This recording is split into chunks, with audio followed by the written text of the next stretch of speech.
काय? ओम श्री सिद्ध भैरवाय नमः. बघा, कालचा विषय काय झाला? गुरु. मग शिवाजी महाराजांनी गुरु कोण केला? रामदास स्वामी. आणि त्याच्याकडून काय शिकवण घेतली? वाघिणीचं दूध. वाघिणीचं दूध याचा अर्थ काय? कर्तृत्व शक्ती. काय? मग कर्तृत्व शक्ती घेतल्यानंतर मग काय करायचे? राज्यकारभार, राजकारण. मग राजकारणाचा अर्थ डबल होतो.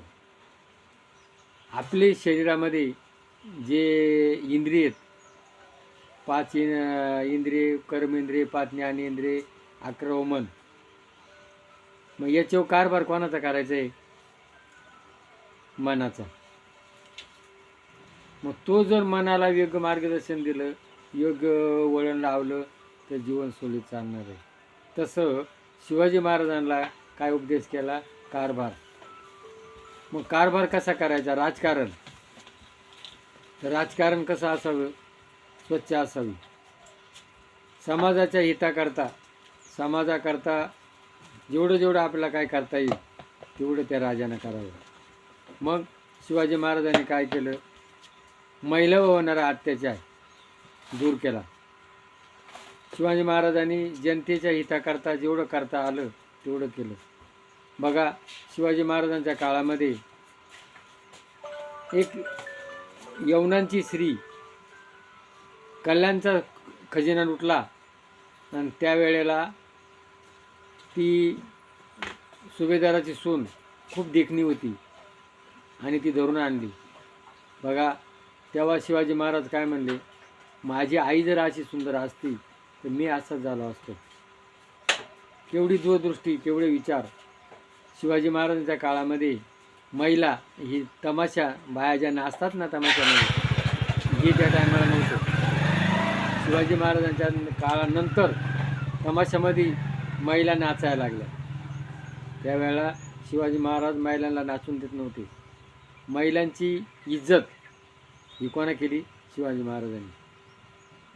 शेतकऱ्यावर जो सारा आहे तो योग्य, शेतकऱ्याचं सांभाळ केला. शिवाजी महाराजांनी विहिरी बांधल्या, शिवाजी महाराजांनी तलाव बांधले, शिवाजी महाराजांनी लोकांकरता जेवढं करता येईल तेवढं केलं. म्हणजे राजकारण कसं केलं? स्वच्छ. म्हणून आज त्याचे काय करतो आपण? पुतळे बांधतो. शिवाजी महाराजांची जयंती करतो. का करतो? का तो झिजला. आणि आज आपण राजकारण कसं करतो? फक्त आपली गाडी, बंगले जेवढं कमावता येईल तेवढं कमावतो. काय नंतर कोणत्या मंत्र्याचा आता पुतळा बांधला आहे, कोणी त्यांचं करू शकत नाही. म्हणून जगाकरता झिजलं तर त्याचे पुतळे. रामदास स्वामींनी काय केलं? जगाकरता त्यांनी जे दासबोध स्वतः वागले, म्हणून वाघिणीचं दूध, वाघासारखा शिष्य तयार केला, मावळे तयार केले. रामदास स्वामींनी काय केलं? हनुमंताची मंदिरे बांधली. शक्ती उपासना, व्यायाम. शक्ती जर असली तर माणूस राजकारण करू शकतो, प्रपंच करू शकतो, परमार्थ करू शकतो. ज्याचा दंडा त्याचा हंडा. म्हणून आपल्या जवळच काय आहे? आरोग्य पाहिजे, शक्ती पाहिजे. शक्ती करता काय पाहिजे? ब्रह्मचर्य पाहिजे, आहार नियंत्रण पाहिजे, व्यायाम केला पाहिजे आणि सतत उद्योग. रामदास स्वामींनी काय सांगितलं? गीतेचा पहिला श्लोक आहे, कर्मण का धारेशु महाफलेषु कदाचन. आणि तीच गीता दासबोध आहे. काय? कर्म कर. पण कर्म कसं कर? स्वच्छ कर, निरपेक्ष सुतीर दक्ष, उदासीन गतगता. असं निरपेक्ष कर्म करायला कोणा शिकवण दिली? भगवंत कृष्णाने. आणि तीच काय सो दिली?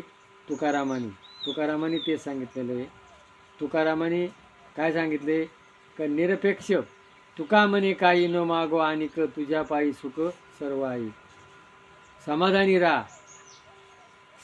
राहा, निरपेक्षी राहा, कष्ट कर, आधी प्रपंच करी नेटका, मग परमार्थ विवेका. रामदास स्वामींनी तेच सांगितलं. तुकारामाने आधी काय कर? तुझा प्रपंच कर, तुझं जे काम आहे ना ते पहिलं कर. मग काय सांगितलं? कामामध्ये काम, मुखी म्हणा राम नाम, जाईल हा भव सिंधू, सुख होईल कामाचे. तर काम कर, काम करता करता मग जग आणि जगू दे.